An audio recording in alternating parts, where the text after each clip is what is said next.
मेरी पत्नी का मिसकैरेज हो गया था, तो आपने आदेश दिया था दोनों पति पत्नी सर और नाभि पे 6 महीने लेपन कीजिएगा, फिर आके हमसे मिलिएगा।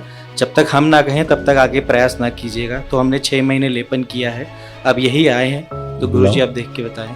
बुलाई वाइफ को, हथेली पकड़ो एक दूसरे की, देखे जाए, अब आंखें बंद करो, दिखाया जाए संतान उत्पत्ति शिव। संतान उत्पत्ति ना होने देने की स्मृति नष्ट कर देना, प्राण शुद्धि, विवाह के सभी आवश्यक गठबंधन नष्ट कर देना, प्राण।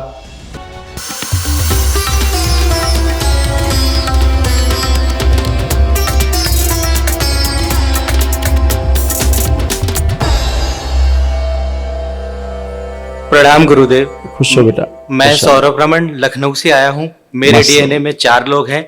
मेरे माता पिता, मैं और मेरी पत्नी, इस समय चारों लोग दरबार में मौजूद हैं। खुश हो बेटा। सबसे पहले मैं दरबार का आभार प्रकट करूंगा कि घर बैठे बहन का रिश्ता आया था, जिसके लिए आपने अप्रूवल दिया था। बहुत अच्छी शादी हुई, बहुत अच्छे लोग हैं और काफी सहयोग करते हैं।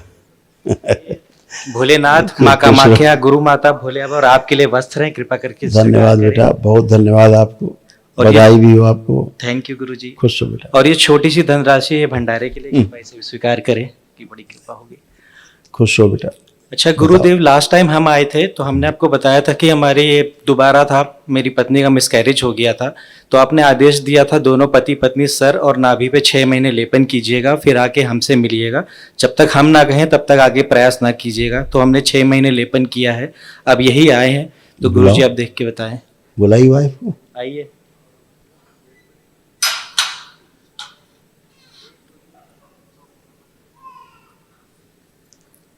प्रणाम गुरुजी। खुश हो बेटा, खूब प्रसन्न रहिए। कैसे हैं? एकदम आनंद। हथेली पकड़ो एक दूसरे की, देखे जाए, अब आंखें बंद करो, दिखाया जाए संतान उत्पत्ति शिव। संतान उत्पत्ति ना होने देने की स्मृति नष्ट कर दी जाए, प्राण शुद्धि, विवाह के सभी अनावश्यक गठबंधन नष्ट कर दिए, प्राण। इन दोनों के स्वयं के शरीरों के गठबंधन किए जाए, जीवन के गठबंधन किए, शुद्धि, प्रवेश, ईश्वर मैत्री। सूक्ष्म शरीर इन लोगों के स्थूल शरीर के बराबर कर दिया जाए, 2 इंच 2 इंच बड़ा कर दिए। इनके जननांग प्रजनन मजबूत कर दिया जाए, शुद्ध और पवित्र कर दिया जाए। संतान अति शीघ्र उत्पन्न हुए, स्मृतियां सक्रिय कर दी सदा के लिए।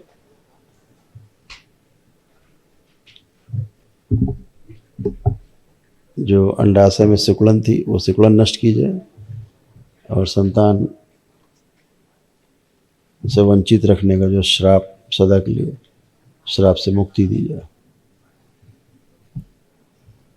गर्भाशय में जो इनके सूक्ष्म मांस का लोथड़ा फंसा है बाहर निकाल लिया जाए, शिव नष्ट कर सेवकाओं के लिए। प्रहार शुद्ध कर दिया जाए, पवित्र कर दिया जाए, सभी जननांग प्रजनन गर्भधारण के योग बना दिया। 3 बार बोलो ओम नमः शिवाय। ओम नमः शिवाय, ओम नमः शिवाय। पहले आँख खोलो, अपना अपना बंधन खींचो।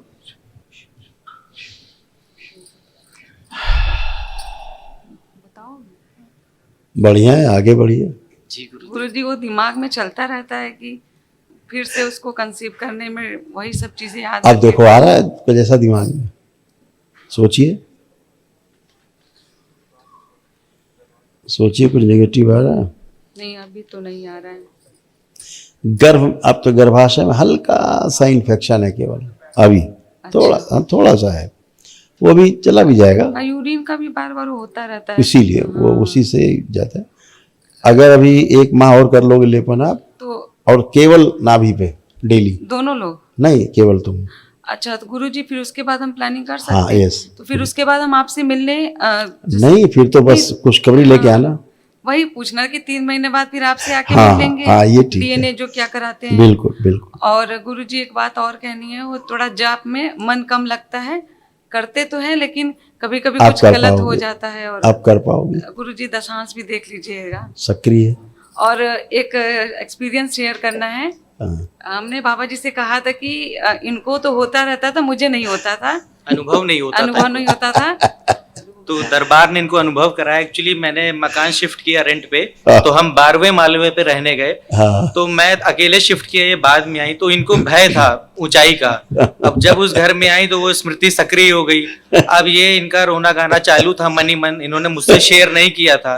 फिर जब मैंने इनको देखा तो मैंने पूछा क्या बात है, तो उन्होंने बताया मैं जब से इस घर में प्रवेश करी हूँ मेरे को चैन नहीं है, मानसिक सुकून नहीं है। मुझे ऐसा लगता है, मस्तिष्क कहता है कि बालकनी में जाऊं, खड़े हूं, लटकूं, झांकूं, कूद जाऊं, ऐसी नकारात्मक इच्छा विचार आशाएं इनकी आती थी। तो मैंने संकल्प कराया, राहत होती थी, लेकिन वो फिर से वैसे ही बन जाती थी। तो दरबार की प्रेरणा से मुझे हुआ कि शायद इनका कोई शरीर है जो कि बहुत ज्यादा थर्रा रहा है, कंपित है। तो मैंने कहा अब तो शक्ति प्रहार करना पड़ेगा। मैं डर भी रहा था, अकेला था वहां पे। तो मैंने माँ बाबा से अनुमति ली। मैं अभी तंत्र दीक्षा की लेवल 1 में था। तो मैंने माँ बाबा से अनुमति ली और सारे कष्ट बताए, तो तुरंत ये सक्रिय हुआ, मुझे ऐसा आभास हुआ। मैंने उनको कहा कि तुम बेड में लेटो। मैंने फिर इनके मत्थे पे हाथ रखा, 3 बार ओम नमः शिवाय बोला, तो इनको एक हल्का सा झटका आया। दरबार और उसी यही दिन कहता से है, राहत एकदम खत्म हो, गंदी स्मृति दरबार जो- ये कहता है जो तंत्र दीक्षित हैं हाँ। उनको ये शक्ति प्राप्त रहती है कि परिवार के किसी सदस्य में कोई गलत स्मृति आए, नकारात्मक आए, रोग कष्ट आए, मस्तक पे हाथ रख के बस बोल सकते हैं, मतलब प्रार्थना कर सकते हैं, हाथ उठा सकते हैं। जी ये अच्छा हो गया कि हम भी तंत्र में और इसके आगे। बिल्कुल बेटा, थैंक यू गुरुजी। खूब खुश रहो बेटा, प्रसन्न रहो। और खूब गुरु खुश जी रहो। एक लास्ट जब मौका लगे बीच में तो एक रुद्राभिषेक कर लेना दरबार से, जी जी। ठीक। और गुरुजी एक लास्ट था, मेरी माँ के जप में बहुत विघन आ रहा है। पहले जिस डायरी में लिखती थी वो खो गई, अभी जप की माला खो गई और मंत्र खो गया इनका। वो खराब स्मृतियां रहती हैं, कुछ नहीं है। अब तो ध्यान रखें अपना, और क्या है, माँ से माँ का चित्र रखें, प्रार्थना करें, खत्म। अब ठीक तो है इतनी गुरुजी। सरल प्रक्रिया हो गई है, हाँ हाँ। सीधे माँ से प्रार्थना करो, काम खत्म। तो गुरुजी अगर वो जो मंत्र किसी को मिल गया हो या जो इनकी माला किसी को मिली, तो उसका पुण्य अगर बट गया हो तो वापस नहीं बटता। अच्छा। ऐसा कुछ ऐसे कुछ नहीं, गुरुजी एक क्वेश्चन और है बस। मम्मी जी को कुछ दिक्कत है, उनको लगता है कि कुछ नहीं है। भ्रम है। अभी देख रहे हो, भ्रम देख रहे हो, अपनी हाँ, प्रार्थना माँ के समझ करनी। ठीक गुरुजी, धन्यवाद।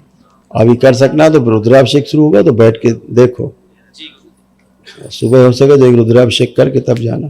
थैंक यू गुरुजी। खुश हो बेटा।